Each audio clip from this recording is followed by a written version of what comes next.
Gracias a todos, gracias a los organizadores de este hermoso encuentro por haberme invitado, por habernos invitado.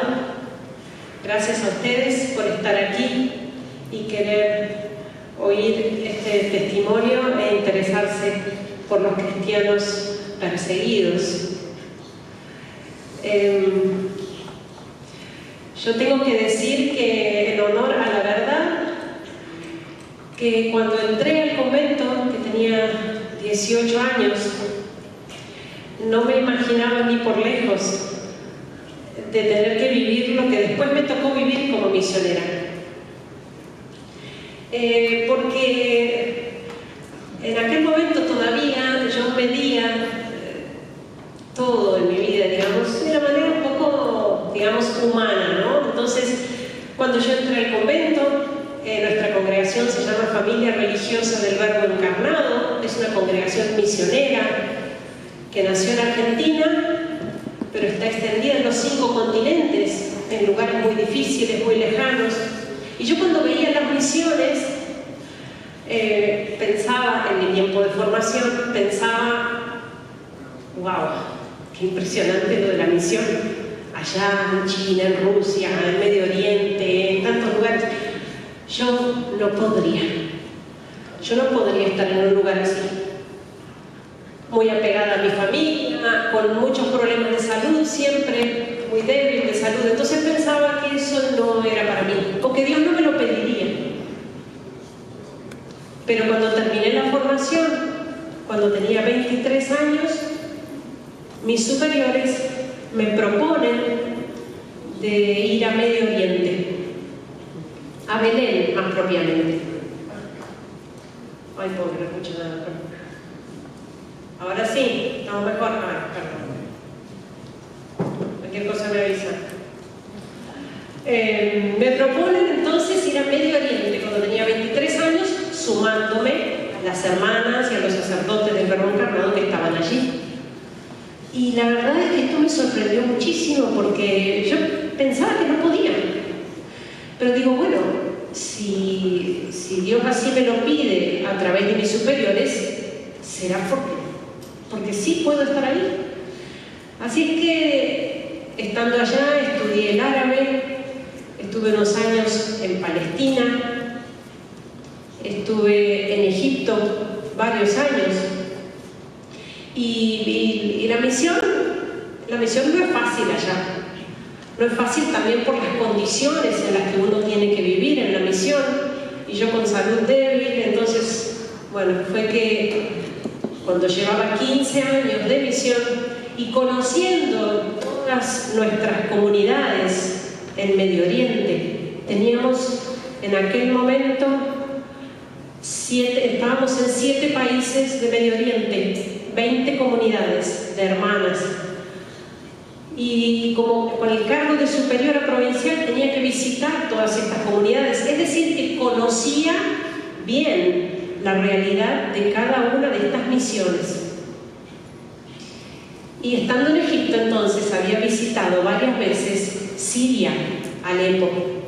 Allí teníamos una comunidad de hermanas y de sacerdotes en el obispado de rito romano, de rito latino, en la catedral. Entonces, bueno, ya llevando 15 años de misión, terminado mi cargo como superiora provincial, yo me encontraba bastante mal de salud, agotada, muy cansada. Y entonces fue cuando pedí a mis superiores que necesitaba un par de años de descanso, que tenía que recuperarme de salud. Y siempre lo cuento esto, porque da una idea de lo que era la situación en ese momento en estos países. Porque yo, sin pensarlo, dije, por favor, mándenme un par de años a Siria, necesito descansar. No le puedo echar la culpa a nadie, lo pedí solita.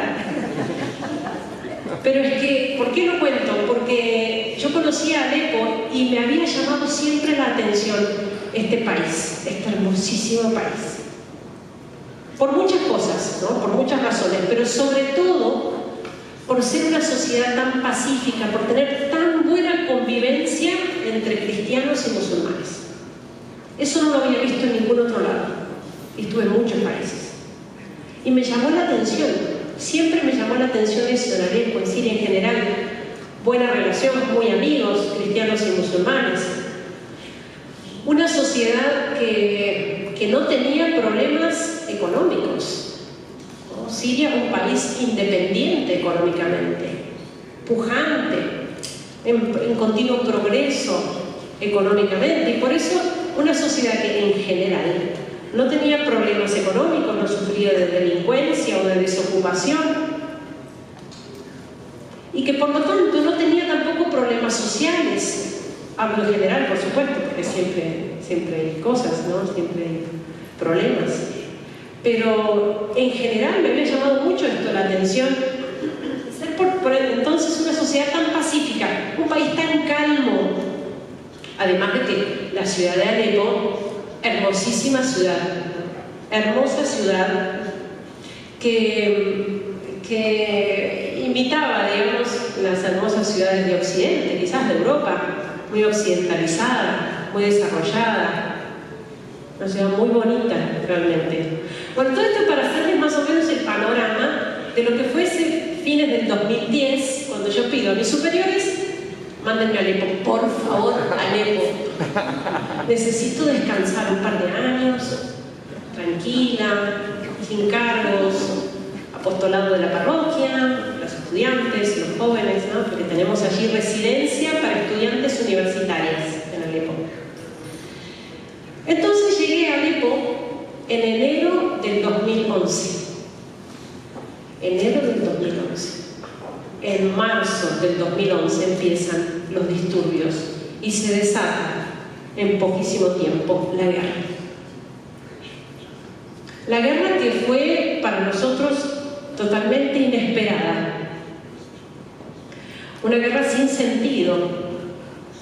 Una guerra que fue desde el comienzo muy claramente para todos nosotros, para nuestra gente, una cosa manipulada y armada desde afuera.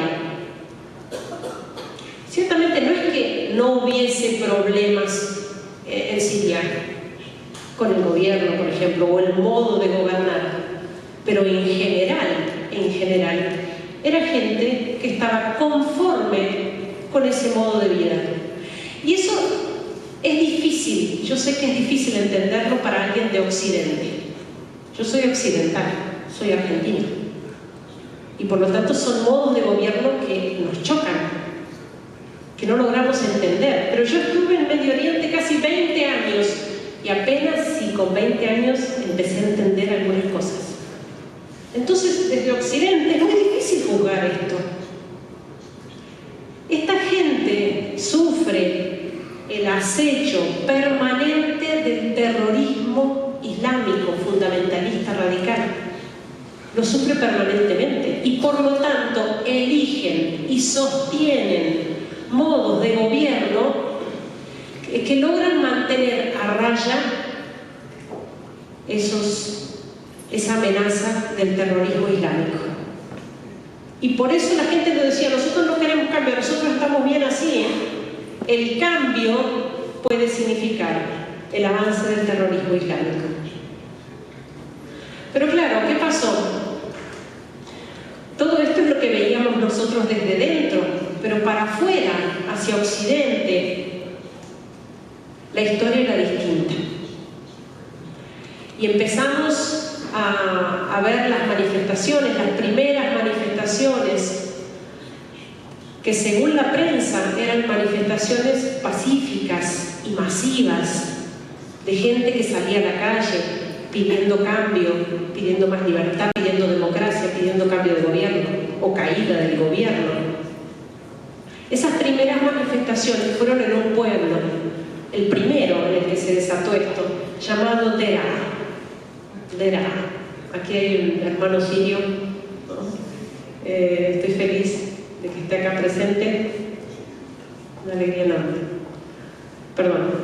Entonces, en Deraa, que conoce muy bien, en este pueblo empiezan las primeras manifestaciones. Los La prensa entonces los muestra como manifestaciones pacíficas. Pero nosotros en Alepo tenemos una casa para estudiantes universitarias, una residencia para estudiantes. Teníamos en aquel momento varias estudiantes de aquel pueblo, de Derá, que estaban viviendo en Alepo solo por sus estudios. Entonces las noticias que teníamos de Derá no eran de la televisión, eran de sus familias. Y sus familias dijeron, alarmadísimas, estaban alarmadísimas, han entrado al pueblo grupos armados. No hablan el árabe sirio, son extranjeros, son otros dialectos árabes. Están provocando destrozos, ya han descuartizado varios cristianos. Les estoy hablando de marzo-abril del 2011, en el primer pueblo donde fueron estos disturbios, Derá. Cristianos descuartizados, puestos en una bolsa de basura en el contenedor, con un cartel, no tocar. Es un cristiano. Eso lo contaban las familias de nuestras jóvenes. Mientras en la prensa se hablaba de que el pueblo sirio se estaba levantando pacíficamente. Esto se multiplicó en distintos pueblos, ciudades, grupos que empezaron incluso a alentar en los pueblos este tipo de protestas. Mucho desorden, mucho caos, mucha confusión. La gente entonces decidió salir a la calle. Yo lo recuerdo muy bien, en Damasco, en Alepo. En Alepo nosotros estamos en una calle bastante importante. Veíamos pasar esta gente, miles de personas en la calle con sus carteles, banderas, apoyando su gobierno.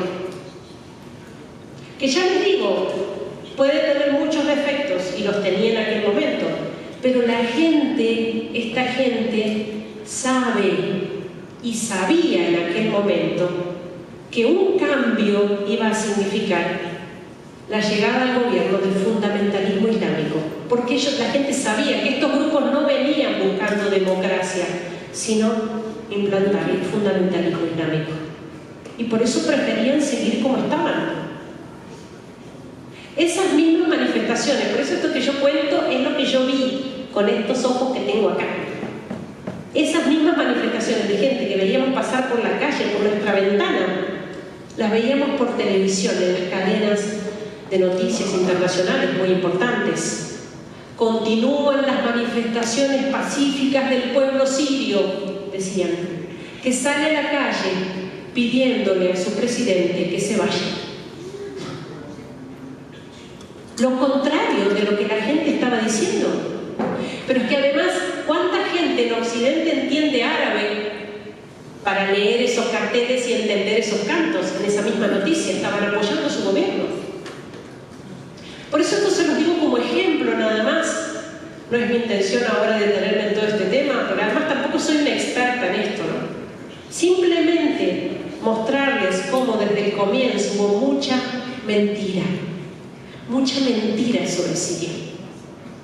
Y se habló desde el comienzo, hasta hoy se habla de guerra civil, cuando en realidad los sirios involucrados en esto son pocos, poquísimos.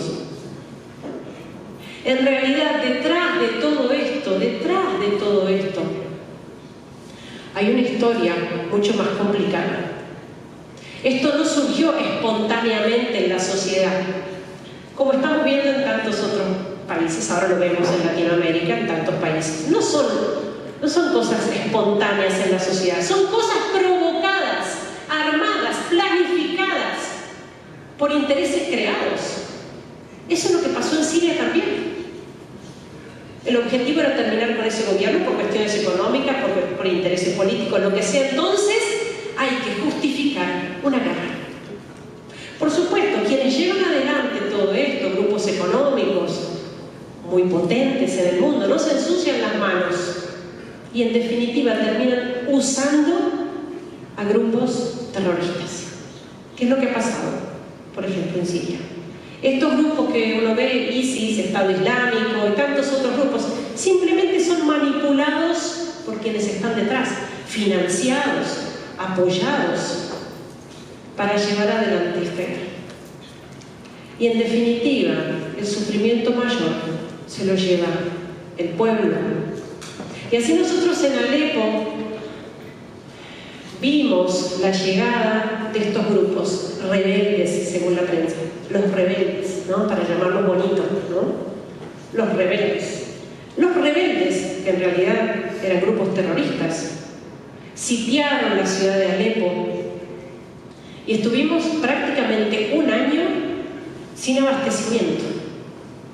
No permitieron la entrada de nada, nadie salía, nadie entraba, y no permitieron ningún tipo de abastecimiento. Imagínense, se acabó el combustible, se acabó el gas para cocinar, porque ya tenemos garrafas de gas. Los alimentos perecederos, todo lo que viene del campo, fruta, verdura, carne, todo eso se acabó. Y fue vivir durante casi un año con lo que había en los mercados, tratando de sobrevivir, con falta de electricidad. Teníamos 1 hora de luz al día, o 2 horas de luz al día. Agua, unas horas a la semana.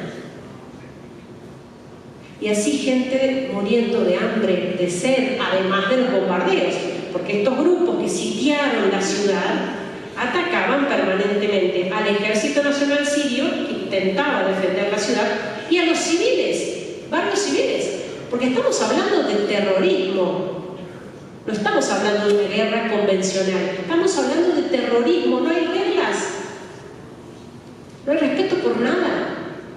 Y así gente muriendo todos los días. Durante un año estuvimos así. Nunca en un año esto apareció en las noticias. ¿Cómo es posible? Una ciudad de casi 5 millones de habitantes sin abastecimiento durante un año. Eso no es noticia. A manos de estos rebeldes. El desatarse de la guerra para nosotros significó empezar a convivir con la guerra. Y la verdad es que esta era otra cosa que yo no me imaginaba para nada. Para nada. Yo lo que sabía de la guerra era por una película, por la historia, pero realmente no tenía ni idea de lo que era la guerra. Los ataques permanentes en la ciudad, en cualquier lugar de la ciudad, día y noche, explosiones, cañonazos, bombardeos, peligro permanente y constante. No había un lugar de la ciudad al seguro. En ese tiempo, en esos primeros meses, que todavía no comenzaba el bloqueo de la ciudad de Alepo, se retiraron todas las embajadas, ¿no? La Unión Europea hace el embargo económico a Siria, apoyando a los rebeldes y todo lo demás que ya conocemos. Se retiran en general los extranjeros, quedan los misioneros, las misioneras. Yo recuerdo que nos insistieron mucho de la embajada para que nos retiráramos. Y nuestros superiores nos preguntaron si queríamos seguir ahí. No estábamos obligados a permanecer en una situación así. Entonces nos dijeron que si queríamos quedarnos, que lo pensáramos bien, teníamos que escribir una carta de puño y letra, exponiendo las razones por las cuales queríamos quedarnos allí. Y que teníamos que tener la aprobación, el apoyo de nuestros padres, de nuestra familia. Yo me acuerdo que en aquel momento lo pensé mucho, lo pensamos mucho todos. Yo recuerdo que decía, la verdad es que no sé por qué me encuentro acá. No sé por qué no tengo miedo, porque esa era una cosa que me llamó la atención apenas se desató la guerra. Y como les dije al principio, yo tenía muchos problemas de salud y en general soy muy miedosa, muy temerosa. Y yo me daba cuenta de que estaba bien, que estaba tranquila, que estaba serena, que estaba contenta. Entonces digo, bueno, una vez más, esto que parece ser el plan de Dios y que yo no entiendo, debe ser así. Dios nos quiere acá. Pero bueno, para confirmar esto, yo llamé a mis padres. Y cuando hablé con ellos, les dije, ustedes saben cómo está la situación. Ellos sabían, porque además, cada vez que hablábamos vía Skype, ellos escuchaban, ¿no? Los bombardeos, los tiros, ¿no? Eran muy cercanos. Entonces conocían la situación en la que yo estaba. Les dije, bueno, yo me quiero quedar. ¿Qué opinan ustedes? Mi papá me dijo, y mirá, has estado con esta gente hasta ahora y los vas a abandonar cuando más te necesitan. Te tenés que quedar ahí. Te tenés que quedar ahí, aunque eso signifique dar la vida, morir ahí. Y me dice, aparte, usted misionera, a la primera dificultad se quiere volver. No, mijita, usted tiene que estar ahí. Misionera. Además, me dijo, no tengo ninguna intención de competir con Dios. Porque Él te cuida allá mejor de lo que yo te puedo cuidar acá. Estaba mi madre ahí al lado, asintiendo, por supuesto, todo. Ellos me apoyaron siempre. No fue nada fácil, porque teníamos durante los 4 años, yo estuve solo 4 años de la guerra ahí, y fueron 4 años muy difíciles para ellos por la poca comunicación. Muchas veces pasaba que estábamos hablando y con una gran explosión caía la llamada, caía la comunicación, porque quizás le daban a una antena, ¿no? Explotaba alguna antena, alguna emisión. Ellos lo último que escuchaban era esa explosión. Y tenían que esperar quizás una semana, 2 semanas, a que yo volviera a comunicarme para saber si estaba viva. Realmente la fe de mis padres para mí fue muy importante y su apoyo para seguir allí. La vida entonces a nosotros se nos hizo esto, los ruidos, los bombardeos, los cañonazos, los tiros, entrar balas por la ventana, era muy típico. En la calle, uno al andar en la calle cuando tenía que salir con mucho cuidado, porque bueno, la caída de morteros, misiles, explosiones permanentes. Pero esa era la vida cotidiana de esta gente, en plena ciudad. Y ya les digo, yo lo viví 4 años, pero esto se extendió a 6 y casi 7, y todavía Siria lo sigue sufriendo. Esta guerra, desde el comienzo, desde el primer día, vino de la mano con la persecución religiosa. Los medios de comunicación, la prensa, que está manipulada ciertamente por los poderosos. Imagínense que manipulan la prensa para, en definitiva, manipular la opinión pública. La prensa no solamente mentía sobre la situación, sino que, en general, nunca difundió el tema de la persecución. Y la persecución fue tremenda desde el comienzo. ¿Por qué?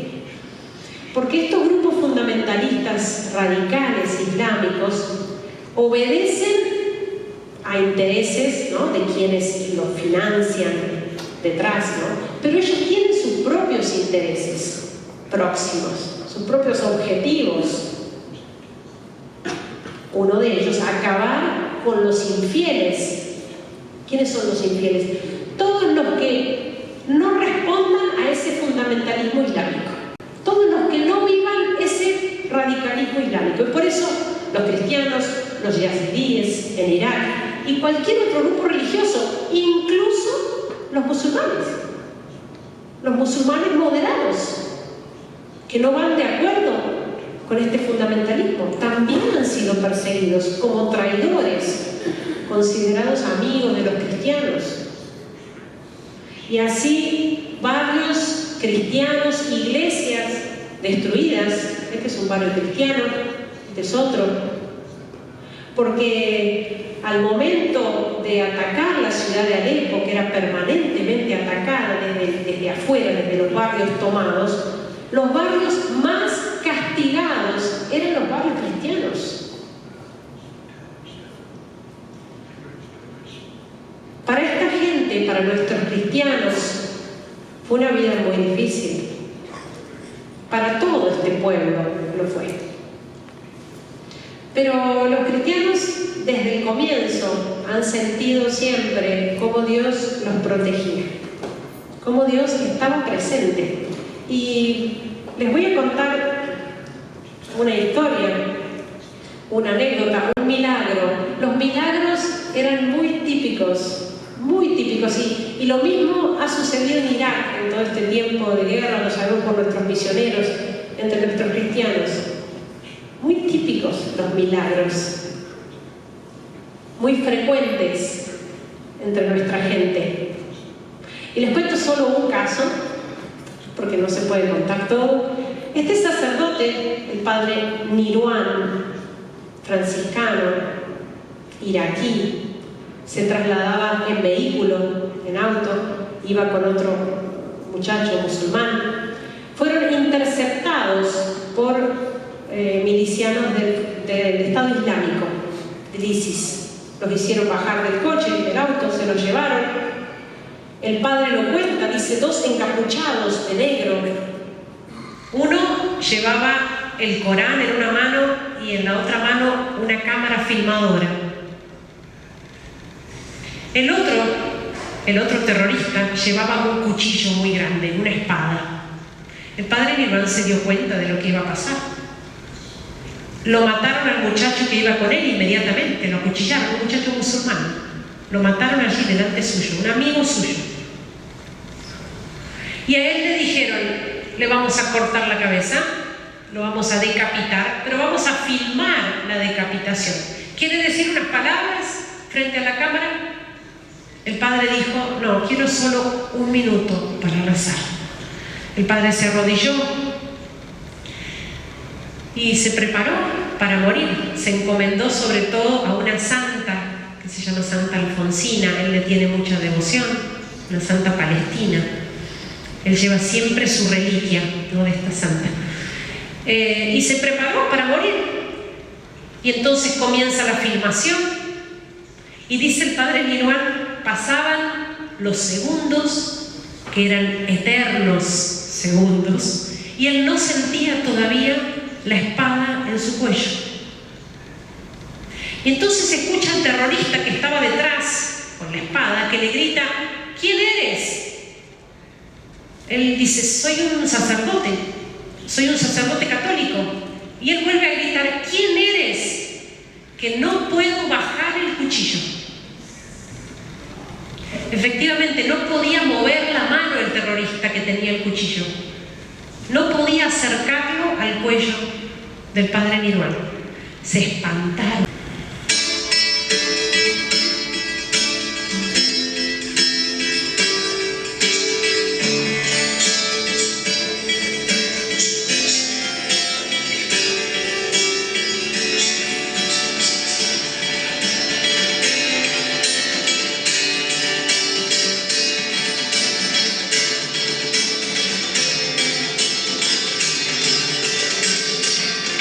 Las arenas de tu desierto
La canción dice en una parte: podrás llevarte mi cabeza, podrás quemarme las iglesias, podrás echarme de la tierra que me vio nacer, pero mi alma es de Dios. Soy nazareno y cuando muero, no muero. Expresa de manera muy hermosa lo que viven los cristianos perseguidos allá en Medio Oriente y en tantos otros lugares, los mártires. Y nos enseñan a nosotros en Occidente cómo se debe enfrentar la persecución, porque en Occidente también los cristianos son perseguidos de manera más sutil, más disimulada o no, pero perseguidos. La fe cristiana es atacada, los ataques a la vida, a la familia, todo eso se llama persecución. Y estos hermanos nuestros nos enseñan la manera en que tenemos que enfrentarla. Basta de miedo, basta de cobardía. Hace falta testimonio. Tenemos que ser apóstoles. Los cristianos en Egipto se tatúan la cruz en la mano derecha. No es una moda, es una tradición muy antigua. Desde niños les tatúan la cruz a los niños, en la mano a los niños. Lo hacen los monjes de los monasterios. Y las mamás llevan a sus niños a que les tatúen la cruz para distinguirse como cristianos, para distinguirse. Fíjense nosotros cuántas estrategias usamos para no distinguirnos como católicos, que no se note en mi modo de hablar, en mi modo de disimular lo mejor posible, tratar de ser, ¿no? Para no ofender, para no incomodar. Es que Jesucristo incomodaba. Jesucristo era incómodo. El Evangelio es incómodo para el mundo, porque mundo y Evangelio son enemigos. Y por eso, si somos cristianos y verdaderos cristianos, vamos a sentir la persecución y vamos a sentir el rechazo del mundo. Lo tenemos que sentir. Si no lo sentimos, algo anda mal. Por eso estos cristianos se hacen la cruz para distinguirse como cristianos, que se note, que se vea. De hecho, se le ve. ¿No? El padre Antonio lo sabe muy bien, como allá. Incluso yo me acuerdo en el transporte público, hay amontonados todos, y alguno de allá te hace así, y otro de por acá te hace así.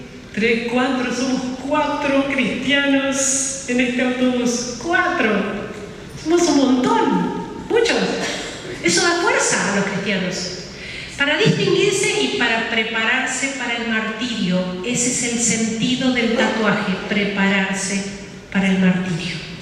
Una madre, cualquiera de las presentes, ¿darías tu vida por tu hijo? ¿Estarías dispuesta a dar la vida por tu hijo? No me va a decir, ay, no sé, hermana, lo voy a pensar. Es que no sé, lo quiero muchísimo a mi hijo, por supuesto que lo quiero muchísimo, pero como dar la vida es como mucho, no sé. No, una madre no lo piensa, no lo tiene que pensar siquiera. La respuesta sale de acá, del corazón, no llega acá, no hace falta, sale de acá. ¡Claro que doy la vida por mi hijo! 1 y 1000 veces doy la vida por mi hijo, porque lo amo.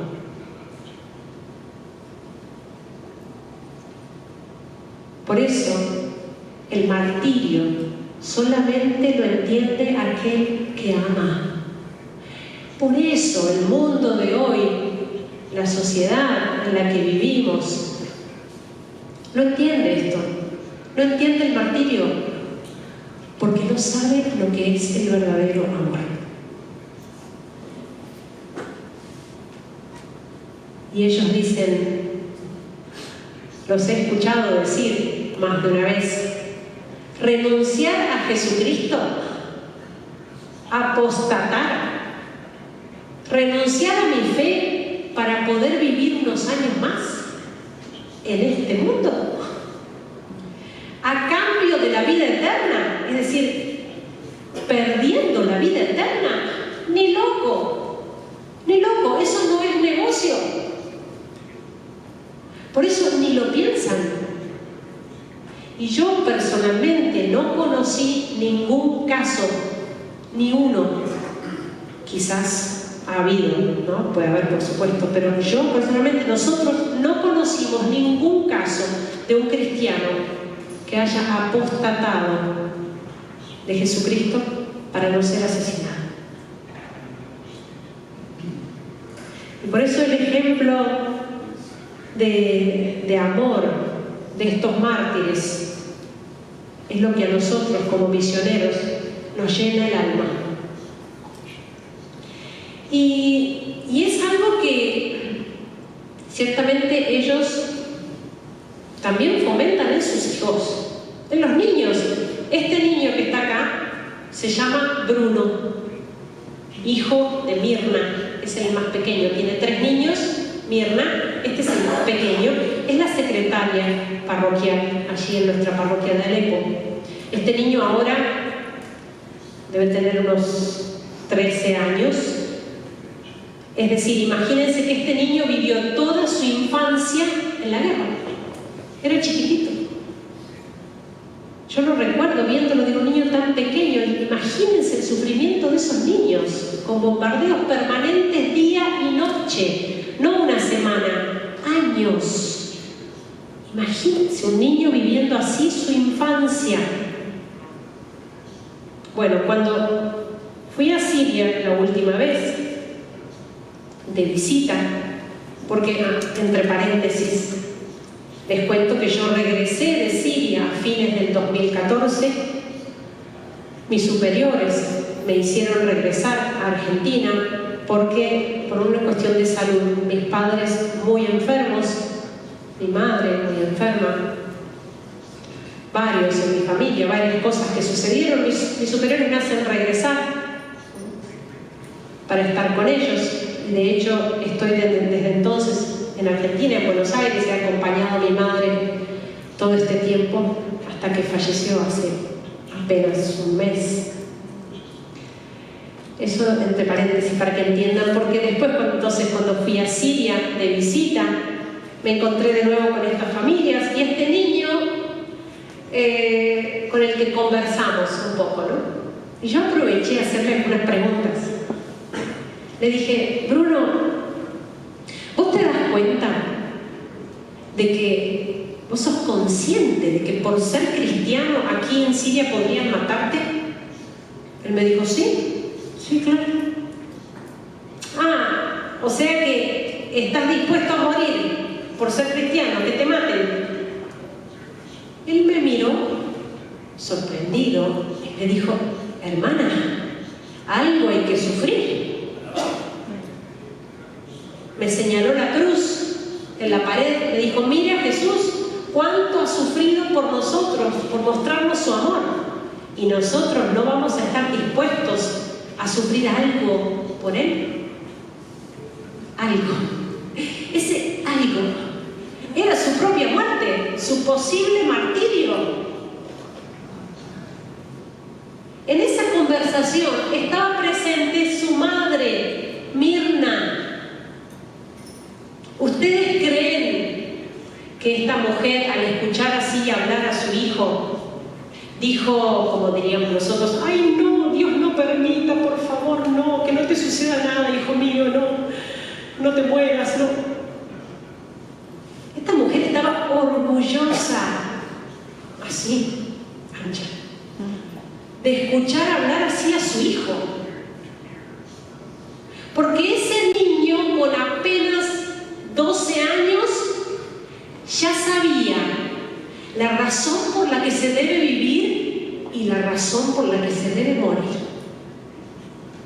Con 12 años. Ese es el temple de este pueblo, de esta gente en Siria. Esa es la fuerza, la garra de esta gente. Y verlos, vivir esta situación tan difícil, tan complicada, trágica, dolorosa.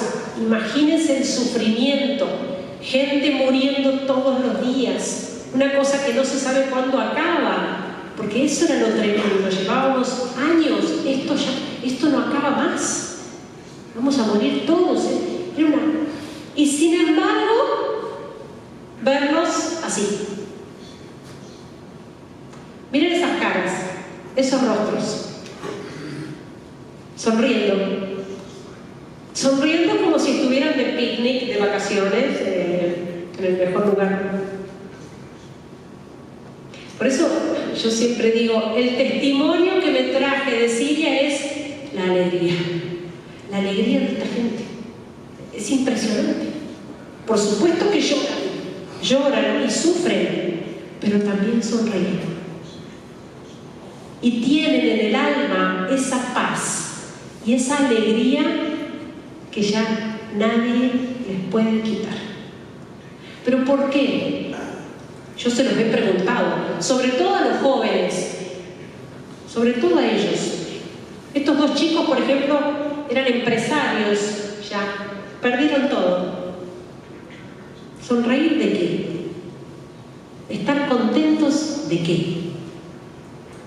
¿Felices? ¿Así? Y cuando les preguntábamos, ¿por qué ahora más contentos que antes? En cierta manera. Ellos decían, es que antes de la guerra estábamos tan preocupados por las cosas del mundo que nos olvidábamos de lo importante. Y ahora la guerra y la persecución vino a poner cada cosa en su lugar. Es como que ellos decidieron no poner su alegría en cosas que cualquiera les puede quitar. Los bienes materiales hoy los tenemos y mañana quizás ya no están. Van y vienen. Y por eso ellos decidieron, de alguna manera, poner su alegría allá, en el cielo, en la vida eterna.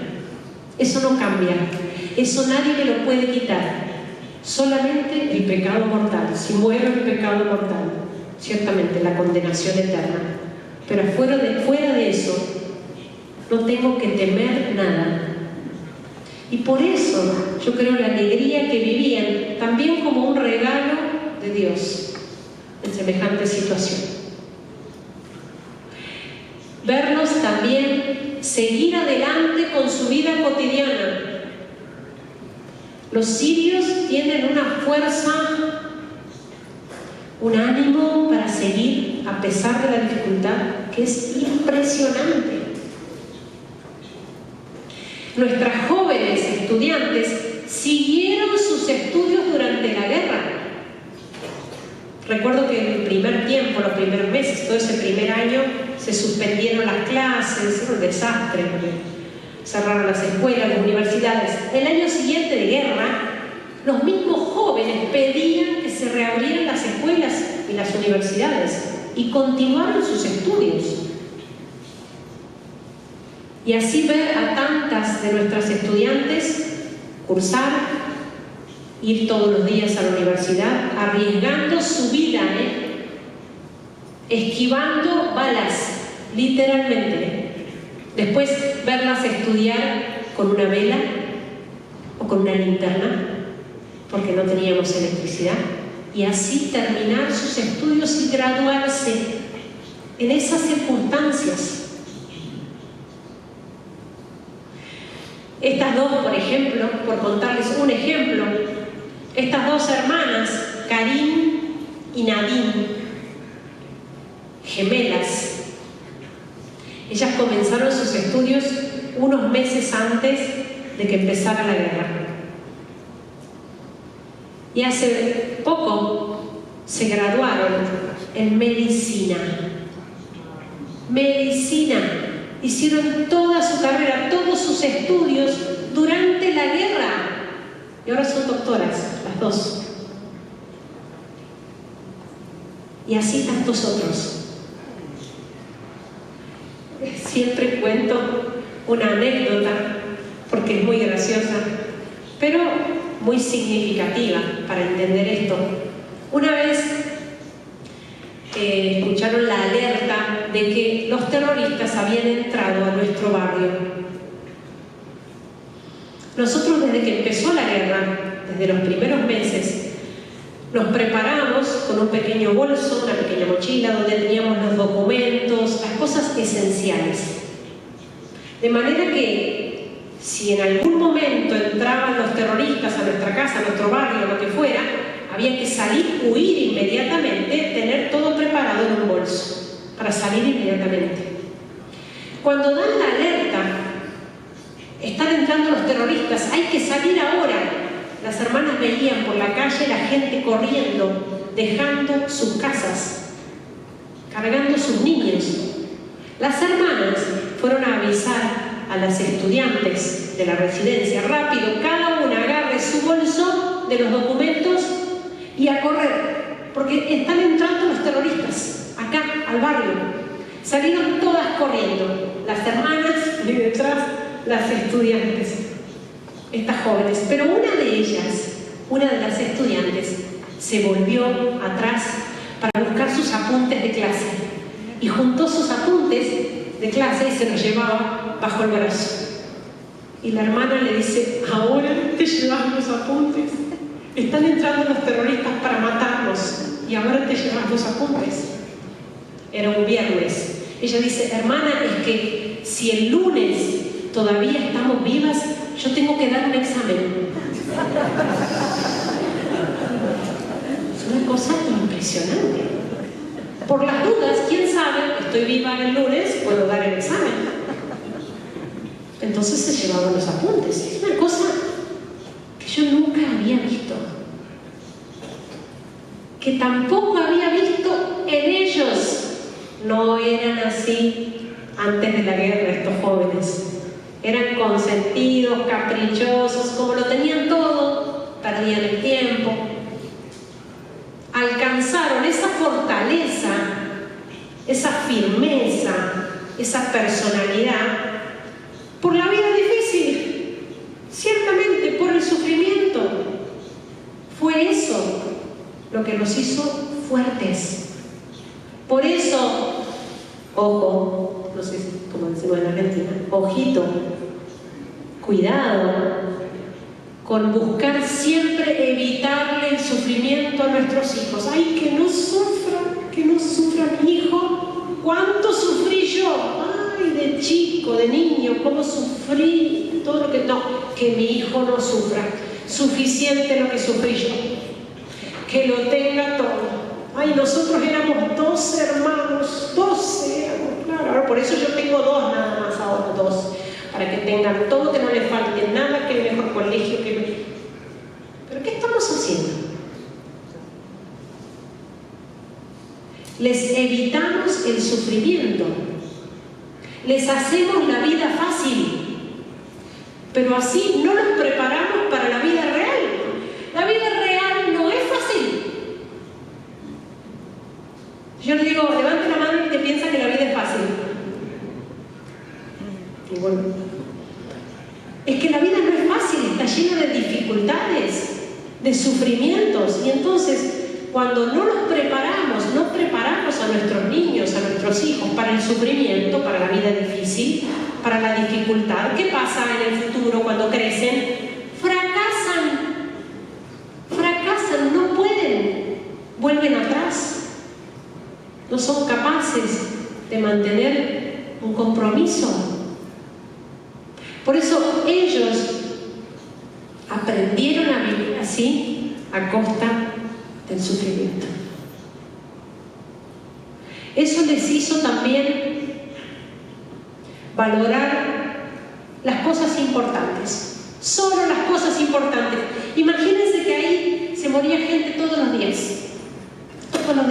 Entonces yo lo pensé muchas veces: ¿cuándo me tocará a mí? ¿Me puede tocar hoy?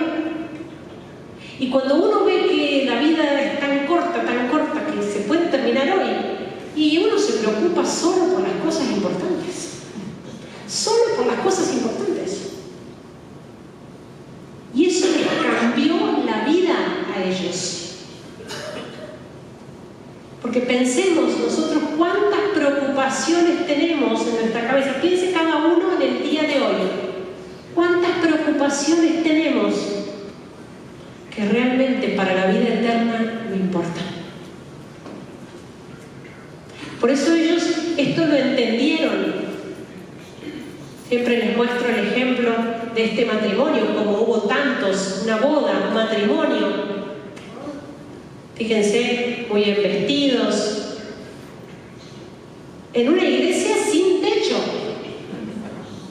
Y hermoso casamiento, hermosa boda.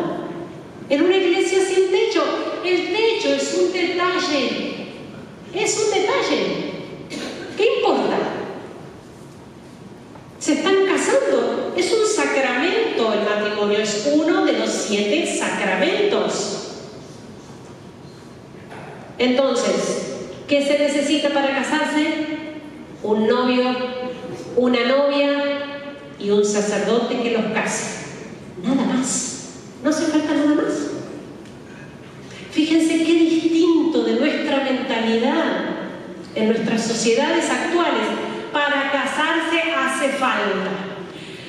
En la iglesia tal, porque no me voy a casar en la otra capilla de allá del barrio, que no, voy a ir allá donde se casan todos, porque si no es como que no te casas. La iglesia, y el coro, y el no sé qué, y el vestido, y la fiesta, y la tarjeta, claro, y preparativos, por eso están 10 años de preparativos, claro, 10 años. Y para preparar todo eso. Por eso muchos ni llegan. Pero es que es eso. Es que lo único importante es casarse en ese momento. Casarse, nada más. Todo lo demás es secundario. Todo lo demás es accesorio. Por eso nos dan ellos también una gran lección de buscar nuestra vida, las cosas importantes. Poner nuestra vista en las cosas importantes, la salvación de mi alma, eso es lo primero y lo más importante. Después viene todo lo demás, que ciertamente me tengo que preocupar, pero lo más importante es que tengo un alma que quiere ir al cielo.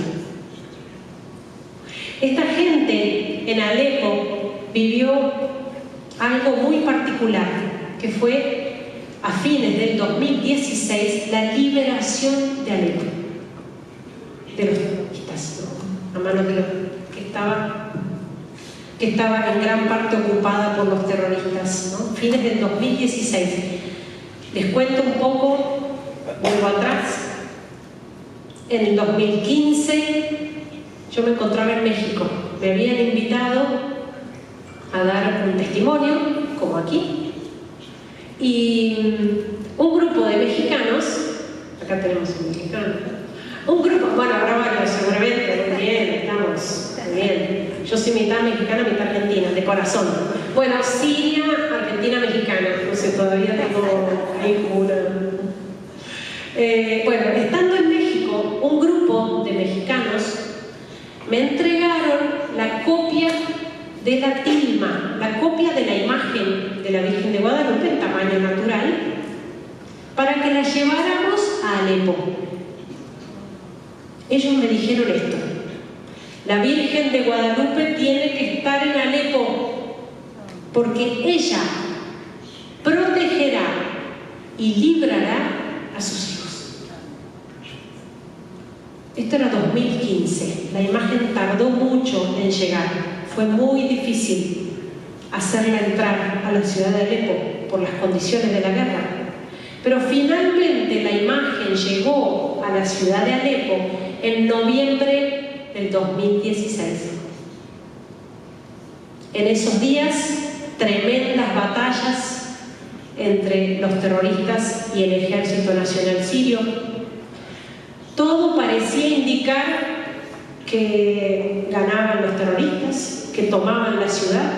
Ya tenían ocupada toda la parte este, casi la mitad de la ciudad ocupada por los terroristas. Era tremenda la situación. Todos decían, esto se acaba, ya está.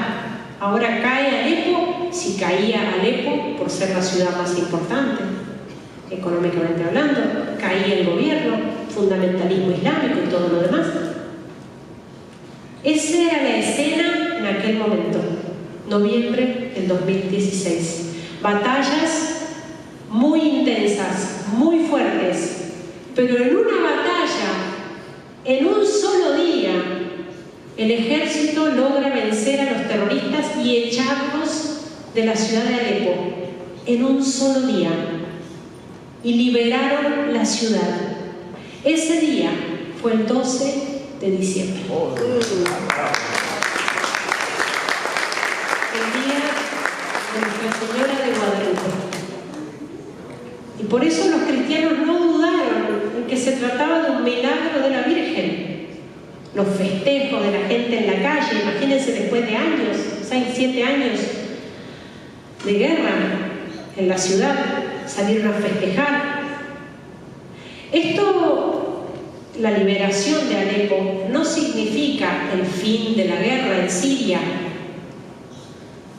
pero es el principio del fin. Porque desde aquel día, desde la liberación de Alepo, por ser la ciudad más importante, el ejército toma fuerza sobre otras ciudades y empieza a correr a los terroristas hacia el norte. De hecho, ahora se encuentran acorralados en la parte noreste del país, que es lo que escuchan en las noticias ahora, en la frontera con Turquía, donde están los kurdos, ¿no? Idlib, toda esa zona. Allí han sido acorralados los terroristas que ciertamente han perdido su dominio territorial, pero aún siguen siendo una amenaza para el país, ¿no? Pero ciertamente desde la liberación de Alepo todo cambió, el rumbo de esta historia cambió. Y por eso es tan importante la oración por ellos. Rezar por estos cristianos como lo han hecho ustedes. Sé que han rezado mucho, que se reza mucho por ellos aquí. Y seguir rezando por nuestros hermanos. Aún hoy, en estos días, hay cristianos asesinados en toda aquella zona, ¿no? Del norte, Qamishli, Hasake. Cristianos perseguidos y asesinados. Necesitan de nuestras oraciones para sostenerse firmes en la oración. Es cierto, necesitan también de nuestra ayuda material, es cierto. Pero la ayuda material, la ayuda económica, en definitiva, sostiene su vida, sus cuerpos, digamos, su vida material. Y lo necesitan, por supuesto. Pero la oración sostiene sus almas. Y eso es lo que más necesitan. Y eso lo puede hacer cualquiera, aunque tenga dinero para ayudar. Rezar es gratis. Lo podemos hacer todos. Y realmente ellos se fortalecen con nuestras oraciones. Yo digo, es el gran negocio, no se lo pierdan, el gran negocio. Recemos por ellos para que se mantengan firmes, porque así nosotros nos beneficiamos de sus méritos. Nos beneficiamos de las gracias de los mártires. Se formó un movimiento espiritual que surgió en Buenos Aires y se ha extendido en muchos países. Son laicos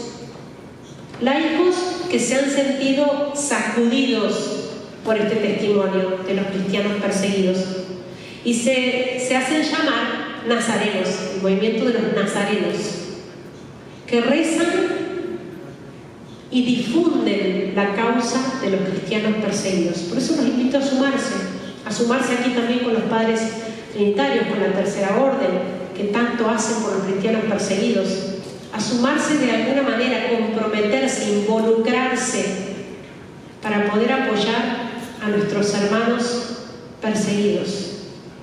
Ellos necesitan de nuestras oraciones y tenemos que difundir esto más, porque no se trata de una bueno, vamos a dar a conocer esta causa, que se conozca porque queremos justicia. Queremos justicia para nuestros cristianos en Medio Oriente. No nos interesa la justicia humana, no nos interesa. Lo que queremos es que estos mártires sigan haciendo milagros de conversión en Occidente, como lo están haciendo. Muchísimos. Yo les digo porque desde que estoy en Argentina doy testimonio en muchos lugares y en muchos países. Y es impresionante ver la cantidad de gente que ha vuelto a la fe por el testimonio de estos cristianos. Gente que ha vuelto a confesarse después de años por el testimonio de estos cristianos. Gente que perdona después de años por el testimonio de estos hermanos. Y por eso es nuestro deber como cristianos difundir esto más. Son la gran riqueza de la iglesia de nuestros tiempos, los mártires, que todavía no son suficientemente conocidos. Para terminar, les quiero pasar un video de una canción. Es una canción que quizás ya conocen, porque también la han difundido aquí. Se llama Soy Nazareno. La canción la compuso un cantante argentino muy joven que se llama Maxi Larghi. Él canta música cristiana y él, cuando conoció lo que estaba pasando en Siria y en Irak con los cristianos y los mártires, decidió hacer una canción. Está cantada en español, pero la van a ver subtitulada en inglés, para que presten especial atención a la letra, ¿no? La música es muy moderna, presten especial atención a la letra de la canción, porque yo creo que es inspirada. El video ellos lo hicieron con fotos de nuestros hermanos de allá, de Siria y de Irak. Van a ver en algunas fotos, van a ver una pequeña cruz al lado. Eso indica a quienes han muerto, los mártires. Lo van a ver también al cantante Maxi en una parte del video. Si quieren bajar las luces.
Hace falta testimonio. Tenemos que ser apóstoles. Los cristianos en Egipto se tatúan la cruz en la mano derecha. No es una moda, es una tradición muy antigua. Desde niños les tatúan la cruz a los niños, en la mano a los niños. Lo hacen los monjes de los monasterios. Y las mamás llevan a sus niños a que les tatúen la cruz para distinguirse como cristianos, para distinguirse. Fíjense nosotros cuántas estrategias usamos para no distinguirnos como católicos, que no se note en mi modo de hablar, en disimular lo mejor posible, tratar de ser, ¿no? Para no ofender, para no incomodar. Es que Jesucristo incomodaba. Jesucristo era incómodo. El Evangelio es incómodo para el mundo. Porque mundo y evangelio son enemigos. Y por eso, si somos cristianos y verdaderos cristianos, vamos a sentir la persecución y vamos a sentir el rechazo del mundo. Lo tenemos que sentir. Si no lo sentimos, algo anda mal. Por eso estos cristianos se hacen la cruz para distinguirse como cristianos, que se note, que se vea. De hecho, se ve. ¿No? El padre Antonio lo sabe muy bien, como allá, incluso yo me acuerdo en el transporte público, amontonados todos, y alguno de allá te hace así, y otro de por acá te hace así. 3, 4, somos 4 cristianos en este autobús. 4.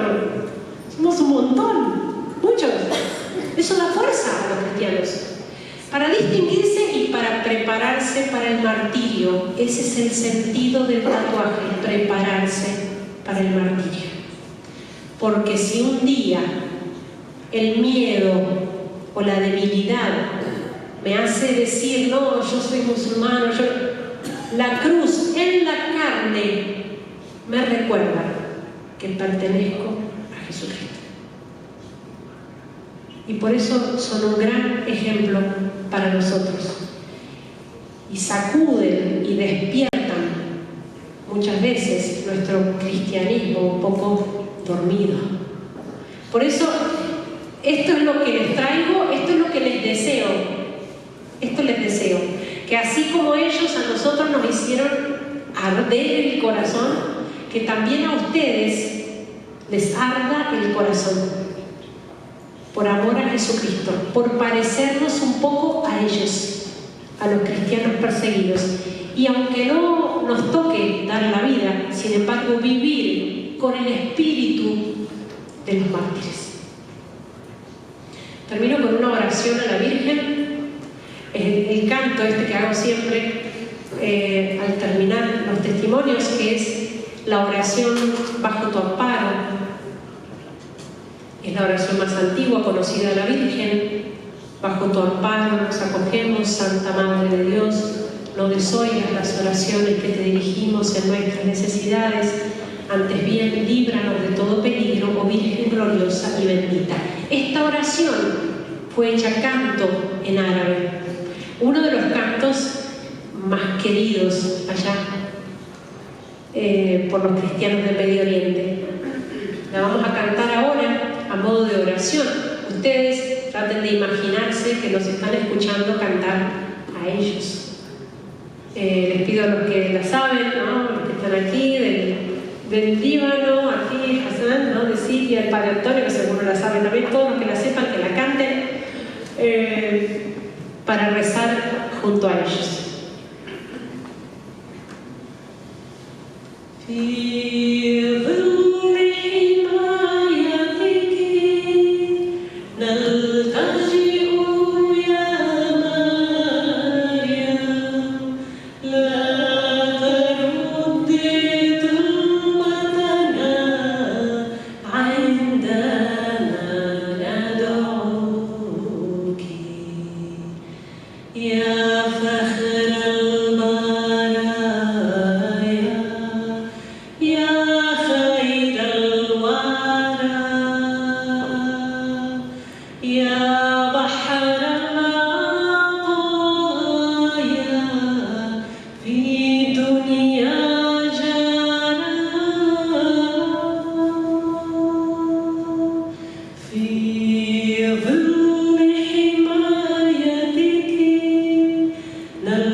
Muchas gracias.